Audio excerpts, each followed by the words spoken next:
ఎలా ఉన్నారు అందరూ? Welcome back to our channel Sangeetha vlogs. ఈ రోజు అయితే వెజ్ సూప్ ప్రిపేర్ చేస్తున్నానండి. ఎలా చేస్తానో చూసేద్దాం రండి. నేనైతే 3 ఇంగ్రీడియంట్స్ తీసుకున్నాను. కార్ను, గ్రీన్ పీస్, ఇంకా క్యారెట్ మాట బాయిల్ చేసుకొని పక్కన పెట్టుకోవాలి. ఆ తర్వాత ఆనియన్ ఇంకా కరివేపాకు చాప్ చేసుకొని పక్కన పెట్టుకున్నాను. ఉంటే మీరు కొత్తిమీర కూడా వేసుకోండి.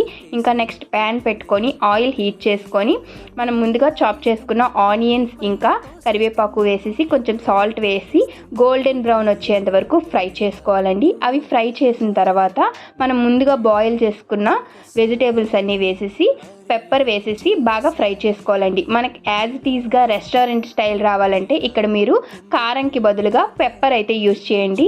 నేనైతే చెప్తున్నాను, ఎగ్జాక్ట్గా పర్ఫెక్ట్గా వచ్చిందండి సూప్ అయితే మాత్రం నిజంగా. ఇంకా నెక్స్ట్ థిక్నెస్ కోసం అయితే కార్న్ఫ్లోర్ యూజ్ చేస్తున్నానండి. మీరైతే రాగి పిండి కూడా యూజ్ చేయొచ్చు, హెల్తీగా ఉంటుంది, చాలా బాగుంటుంది కూడా. నా దగ్గర అయితే లేదు, అందుకే నేనైతే కార్న్ఫ్లోర్ అయితే యూజ్ చేస్తున్నానండి.